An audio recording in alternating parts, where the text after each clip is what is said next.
Hey guys, Alex and Dad from 7th Hour Films, back again with Doctor Who. Last time around was Cold War. What was that one about? Particularly good, especially visual episode. Set on a submarine, Russian submarine, very similar to the Hunt for Red October, which we're now going to watch. The TARDIS arrives when the Russians have taken a chunk of ice out of the Arctic, and the old Professor David Warner, wow, I mean, talk about a big star. He thinks it's a mammoth, maybe, or something. But one of the soldiers takes a blowtorch to it, and it turns out to be an ice warrior. So you're just bringing back a villain from literally, second Doctor, at least. Oh, yeah. Ice warriors from Mars. And this guy thinks he's like the last of his race. And so, having insulted him, he's decided to blow up the world and sets the submarine to start World War III. But the resolution is that somebody sent, I can't remember if he or the Doctor sent out the distress signal, and a couple of remaining ice warriors came by in their ship and picked him up, and they shut down the automatic missiles. Again, really enjoyed the episode. Especially there was a nice little touch in there when Clara, who's a relatively new companion, this is like her third or fourth episode, which they're like 5 minutes into the conversation with the captain. She goes, "Wait a minute, they speak Russian really well, don't they?" And the Doctor says, "They're not speaking." No, speak English. And he says, "They're not speaking English." She goes, "I don't know." So just the whole TARDIS translation matrix, whatever it is, I thought was a nice little touch at the under layer of that entire episode. Yeah. So. Another point I was going to say. I don't remember. And again, filming something like that with water constantly all over you. Again, most people won't think about this, but as a director and somebody who's actually done a little bit of film and television, they had to warm up that water. I mean, they're playing ice cold Arctic water, but in reality that water had to be warmed up because that water will get cold very, very quickly. So every time they do a new scene and everybody has to be wet, they just have to spray them down with warm water to make it look realistic. Yeah. I guess the point I was actually going to make is so I'm currently watching The Crown. I'm watching it on my own time. I'm not reacting to it. I'm not watching it with anyone else. I just got recommended like 2 videos from a scene early in The Crown, and I was like, what the heck? I have Netflix. I'm going to watch it. So I'm watching it on my own. And Matt Smith is in it. He plays Prince Philip in the first 2 seasons. And then there's a time skip. They recast all the actors to get older ones. And actually, I don't know if you remember the like first officer in last episode, the Stepashin. He was ready to go to war. He actually replaces Matt Smith as Prince Philip. Oh. And I thought that was interesting because I didn't think he was enough older than Matt Smith to replace him as the older Prince Philip. So I technically I haven't watched those episodes yet. I'm just about to finish season 2, so I have not been able to judge his performance as Philip. But Matt Smith was incredible as Prince Philip. Yeah. So it's a good show if you ever want to watch it. Yeah. So I want to say there's an actor named James Cromwell who was in Star Trek First Contact, who played the guy who invented warp drive. Yeah. He bore a strong resemblance to the elder Prince Philip, and I can't remember if he's actually played Philip or not. Well, not in The Crown, because I know that in the final 2 seasons, when they jump ahead again to the oldest versions of them, Prince Philip is played by Jonathan Pryce. Oh. So I'm looking forward to that, honestly. Yeah.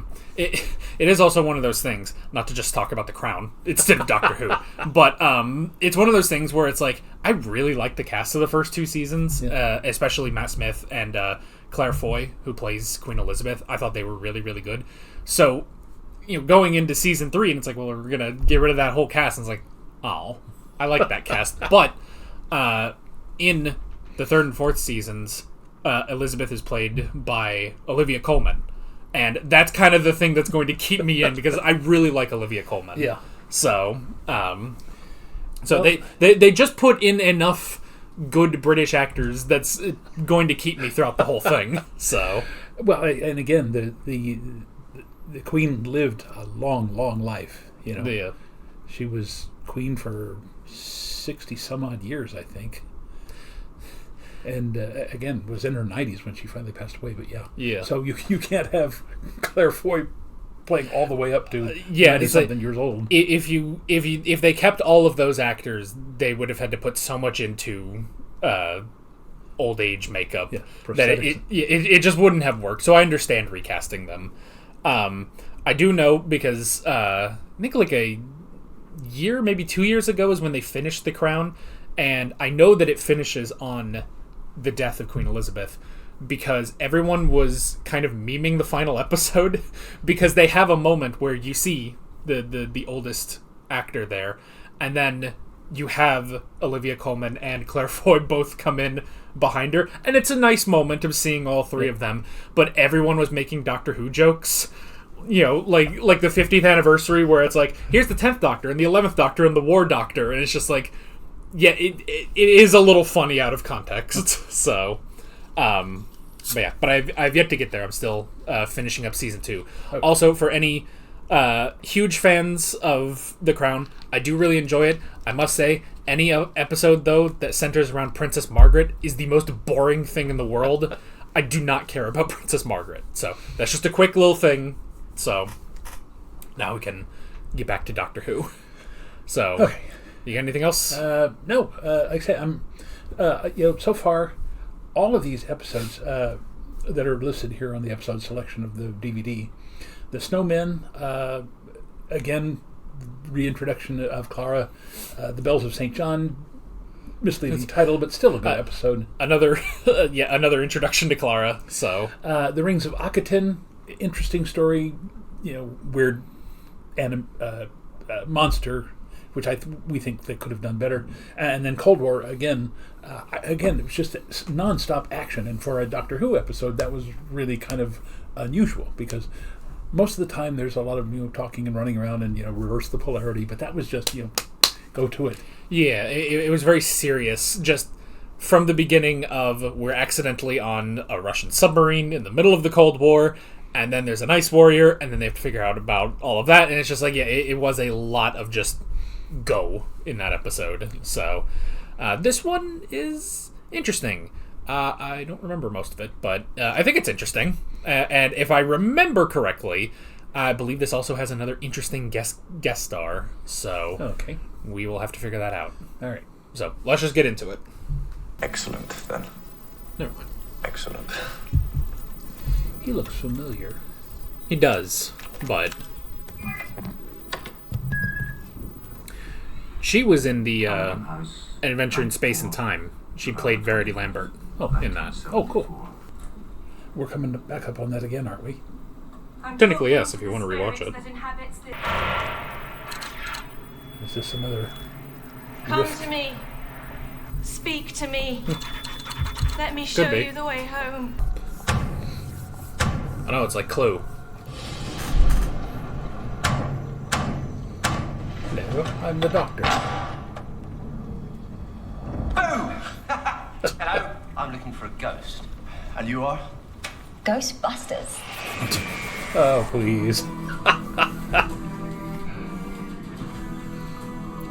I've commented before, the opening of this particular visual looks a lot like they're traveling through the bloodstream instead of through a time tunnel. Oh, yeah. It's fantastic voyage. Oh, yeah. I don't know why they decided to ditch the blue on this opening, but the guy is Dougray Scott. Forever After.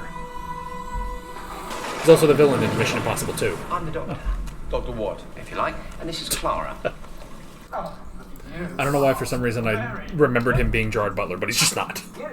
Oh, lovely, the ACR 99821. Oh, bliss, nice action on the toggle switches. I do love a toggle switch. Actually, I like the word, toggle.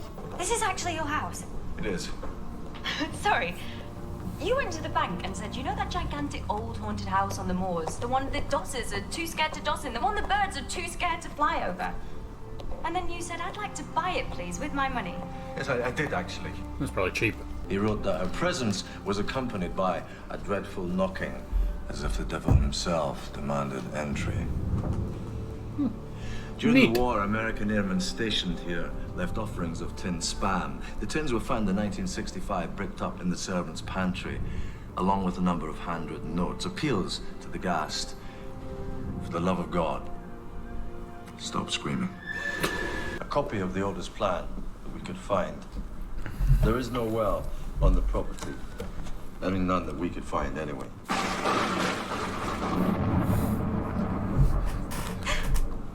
Couldn't we have come here on a better day? To find the ghost. Why would I want to do that? Because you want to. Come on. Well, I dispute that assertion. Is he really from the ministry? I don't know. He's certainly got the right demeanor. Capricious, brilliant. Deceitful. Yes. Doctor? Doctor! What? I'm not happy. No. It's okay, that circle will protect you from sea bears. So it's actually on my hand. Clara. Yeah. I'm not holding your hand.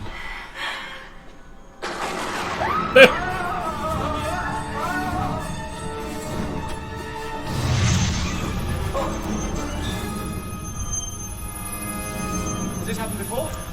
Never. Hey, Camera. Camera!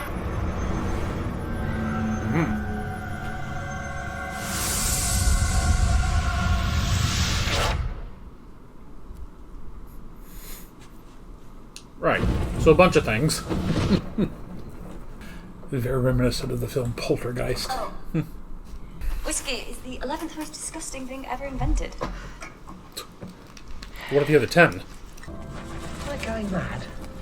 No, not in here. How do you expect her to like you? She's soaking wet. It's a health and safety nightmare. Sorry. Yeah.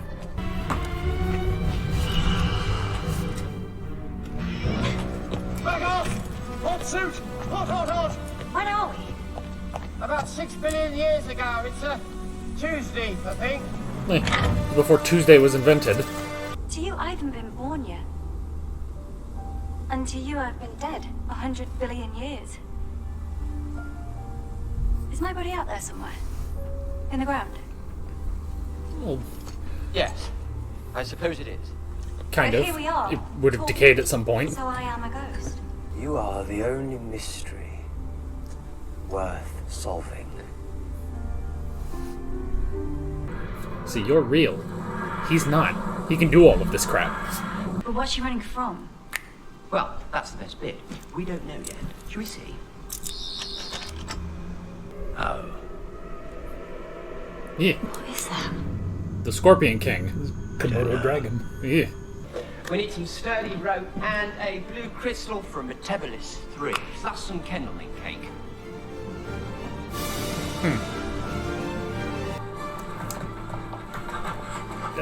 Pertwee. Yeah, he wouldn't got that. I nearly died. And Joe didn't want to come, I think. It's a long time ago. Can't you just, you know, What? fly the TARDIS into a parallel universe? Ah, it's not a parallel universe. It's a pocket universe. Plus, it is collapsing. I mean, the TARDIS... Is this where they could get the in idea there, for the right? 50th? But entropy would bleed her power sources. What is that? Subset of the Eye of Harmony. I don't know. Of course you don't. Be good if you did. I better do myself. Right, you sit down. All the way. For Metabolis 3. What does it do? It amplifies your natural abilities like It solves the plot whenever they remember that he has that. Non-psychic technology won't work where I'm going. Listen, all I need to do is dive into another dimension, find the time traveler, help her escape the monster, get home before the entire dimension collapses, and Bob's your uncle.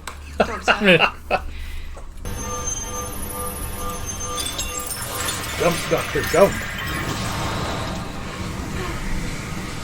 Jump into it. Into the Blue's rift. Clues. Find yourself in Cardiff.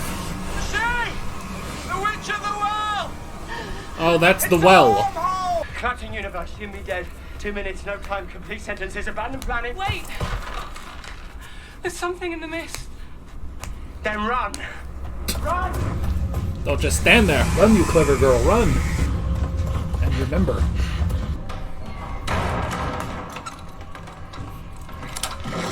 Yeah, that'll keep the beast out. Oh, that's what that noise was. Lovely.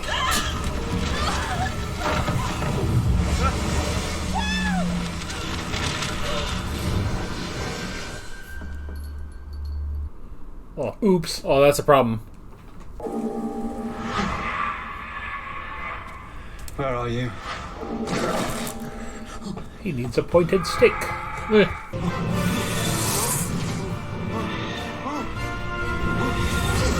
Oh!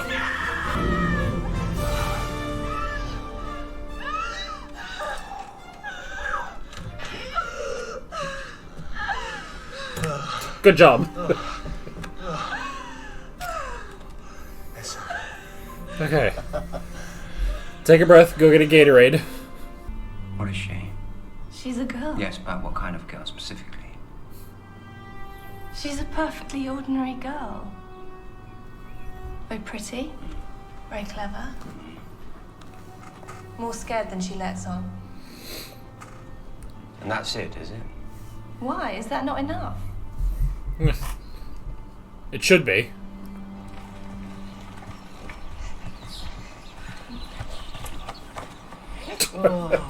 You haven't even been born yet. No, you can't have met, but she can be your great granddaughter, eh? Yours too, of course. You guessed that already, didn't you? Oh. Apparently not. Spoilers. This isn't a ghost story, it's a love story. Sorry. Excuse me. Excuse me. Sorry to interrupt the rest of your life. So, tiny favour to ask. Round 3, we're going back. Eh. Well, hello again, you old Romeo, you. Now, here she comes.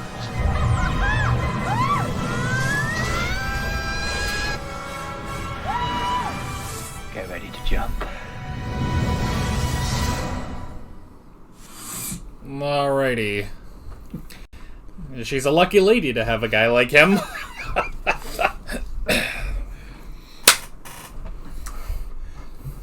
Again, a lot of action. I mean, for once, it's not a lot of, sitting around doing timey-wimey stuff. That works for Matt Smith because he is so chaotic, ADHD, ADD, hyperactive, whatever you want. Well, yeah. Nice twist to the story that the monster's not really a monster. He's just, he's lost his girlfriend, just like the ghost. Hila? Hila. He got somehow separated. No, they did not explain what they were going to do with her. She can't go back to her own time. No, but They're going to drop her off somewhere. yeah. One assumes. And then what are they going to do with the two driftwood people? Find him a nice planet to stay. I mean, there are enough habitable planets with a huge mixture of cultures that there's countless places to take any of them. So, And again, interesting tie back to like 3 and 4 episodes ago when the doctor says to the psychic girl, "Who is Clara?" And she says she's just an ordinary girl. But she obviously can't be if we've seen her in 2 different time periods where she died, and then there's a third one. So I don't know. Are they playing with us? Is she an ordinary girl and there was just something else going on? And that, of course, makes us want to come back and see the next couple of episodes because we want to know who Clara is. And speaking of which, I just learned this because at some point this weekend was Peter Capaldi's birthday. You know how old he is? should be in his 60s by now, I Yeah, think. he's 68. Peter Capaldi is younger than I am. Yes. I mean, when he became the Doctor, he was the same age, I think, that Hartnell was when he became the Doctor. But yes, our next Doctor up, the Return to the Old Man, is still younger than you are. So is the Pope, for that matter. So, since I guess about Bill Clinton, Bill Clinton is just a couple of years older than me. Obama's younger than I am. I knew that. Trump is older than I am by 5 years. So I'm getting used. Biden. Yeah, I'm getting used to the fact that I'm older than most people. But yeah, being older than the Doctor, who I first started watching when I was 11 years old, being older than the Pope. Anyway, so I happened to see, I was reading the paper, and they usually have a list of here's today's birthdays, and I saw Peter Capaldi, and I went, no, the Doctor can't be younger than I am. Yeah, a guy who looks older than me. Yeah, but is actually younger. So yeah, I mean that's because we're gonna see him. And we're going to see him in his 50s, and his hair is just completely gray and white and everything. Yeah. So, the Pope is also a difficult one, because the Pope you just expect, it's just like, no, he's just terminally old. Just forever, no matter what Pope it is. Which is not true. No. Because after they elected the last Pope, I went down a little deep dive of Wikipedia articles. I went through probably the first 30 or so popes, and then a couple others, specifically the Pope that was elected Pope 3 times, which was its own fiasco, which was hilarious to read about. But I think that one specifically, I don't remember his name, but he was like he first became Pope at like the age of 20. And I was like, well, that doesn't seem right. The Pope has to be like the oldest person ever. So, which is probably how they cycle through so many of them in 2,000 years. So, of course, and as for other offices, we could elect a younger president. We just don't for some reason. Yeah. So, and speaking of the popes, one of my favorite lines, I was in a production of The Lion in Winter many years ago, where I played King Henry II. And he has a line, he's talking to his oldest son, Richard, who would later become King Richard I, Richard the Lionheart. And Richard's basically challenging him, saying, you can't keep me here in your castle. I'll call my men. And Henry says, oh, go ahead and call them, they can't hear you. And Richard says, well, then I'll challenge you myself. Yes. He says, so what is it to be? The broadswords when I'm 85? He says, my God, man, I'm already 50 years old. I'm the oldest man I know. I've got a decade on the Pope. So, yeah, and part of that goes back to the fact that when you go back even just 500 years, the average lifespan of people that's true. Was only into their 40s or maybe early 50s if they were lucky. So you get a Pope back then who's in his 40s, that's an old man. People were getting married between the ages of 14 and 18 and having children already. Yeah. So that whole thing also reminds me of Vinland Saga, where, throughout the first season, Thorfinn keeps challenging Askeladd to duels, and at a point Askeladd says, like, well, you've got a huge advantage, like, eventually I'm just going to be too old to beat you, Like, time is completely on your side. And then he proceeds to beat Thorfinn up like 8 more times in that season. But anyway. But yeah. Anyway. All right. Again, I'm really liking this last season of Matt Smith because, again, he's a very hyperactive type of actor. At least in this, the only other thing I ever saw him in was that horrible Morbius movie. Oh, it's hilarious. But because of his body and his face, he works well with that quirkiness, which I don't think would have worked well for Peter Davison or any of the other guys, younger guys anyway. Yeah. So finding the right kind of episodes for him to do that sort of thing, and again, as a director and as a writer, I know that a lot of times he'll probably look at that script and go to the writer and say, or to the director and say, do you mind if I, do something with this? And most of the time they don't mind that.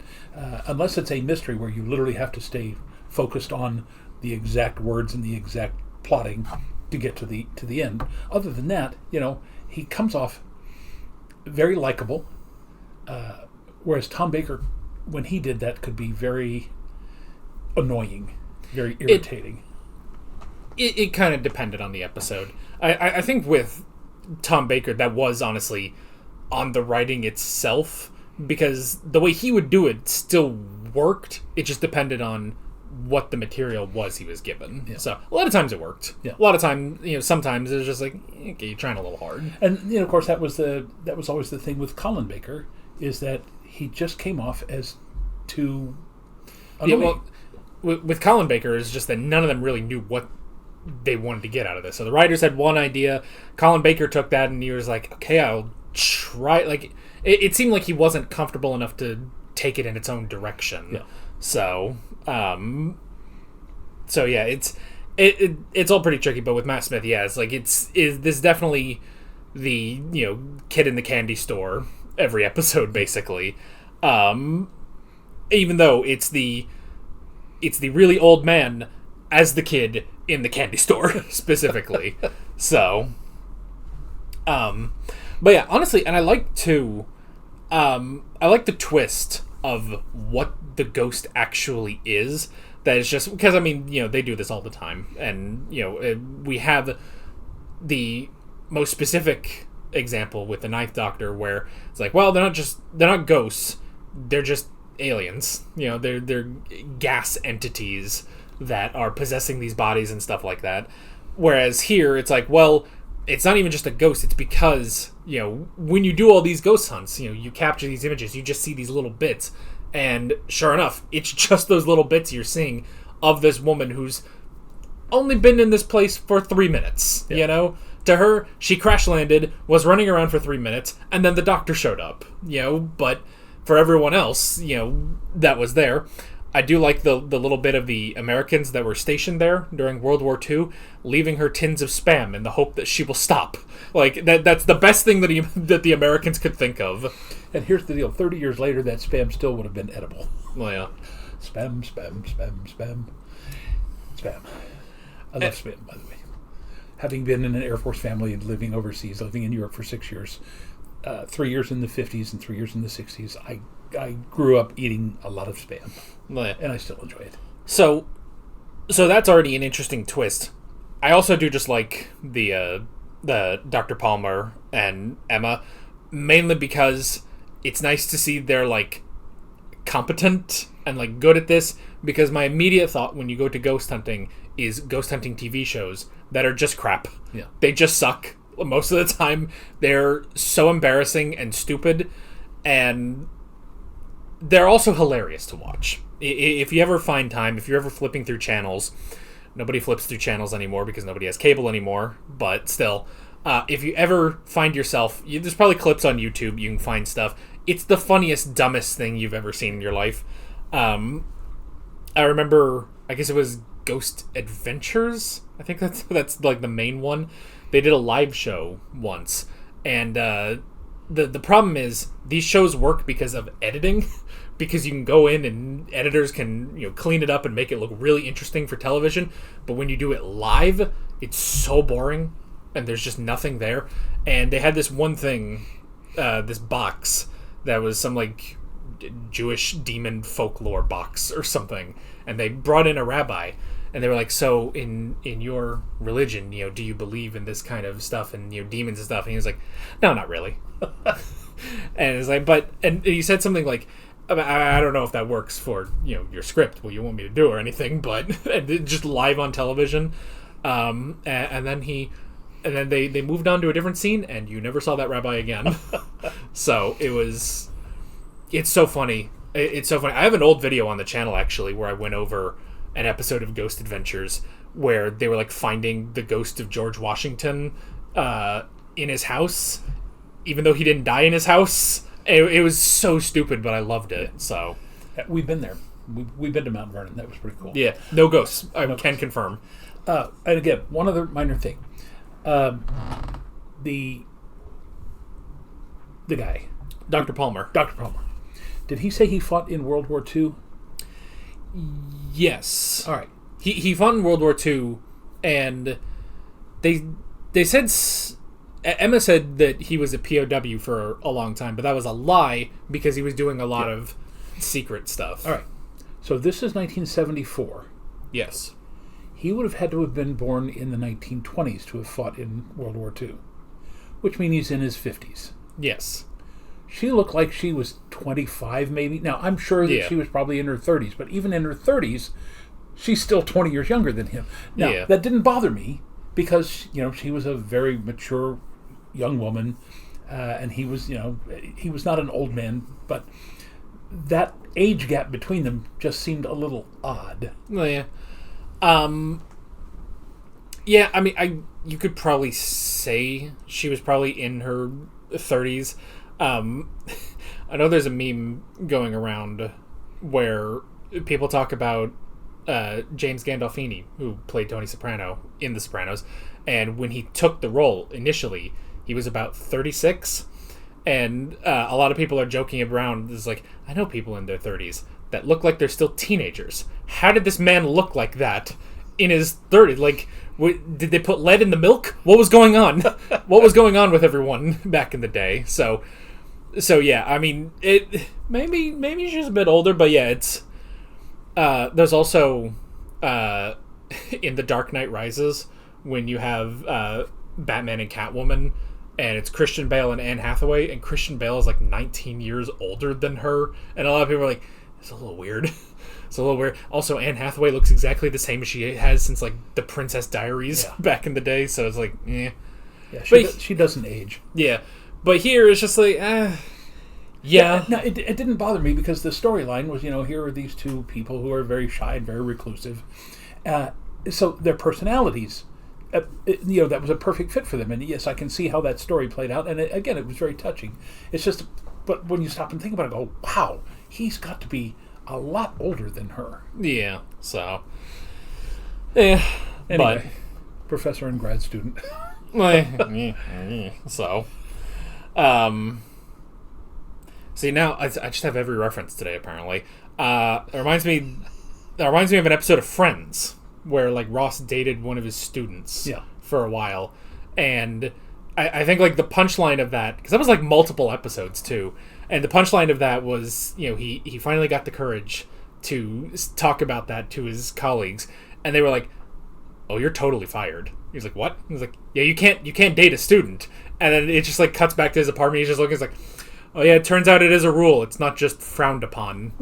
Oh, so I know many Friends references. Yeah. They aired that a lot on Nick at Night back when I had a television in my room. So I don't have a TV in the room, but for as much TV as I watch in here, I don't have a TV in here. I just have a computer monitor. Well, two of them, but still. What's up next? Journey to the Center of the TARDIS. Okay. I think that's the next episode. So we should have, that's 10, 11, 12, 13, 50th Christmas special. So 6 more episodes of this season, and then we move on from there. So, yeah, I think. I'm pretty sure that's the next episode. I don't know. It's not on this DVD, so I'll have to change it out next time. But yeah, I think we talked about Doctor Who. I don't know. We referenced like 8 different TV shows, and at the beginning of this, I was talking about The Crown. So I don't know, but it's kind of our brand, though, isn't it? It is. So it's just how it works out. But all right. But with all of that being said, wherever we said, we're Alex and Dad from 7th Hour Films, and we will see you guys next time. Take care. Alright guys, thanks for watching this video. There's a bunch of links on screen if you want to go click around any of those. There's a playlist with all of our modern Doctor Who reactions, as well as another playlist with every Doctor Who video that's on the channel. There's also a subscribe button and a Patreon button on screen, as well as other links in the description if you want to go check out any of those. See you guys later.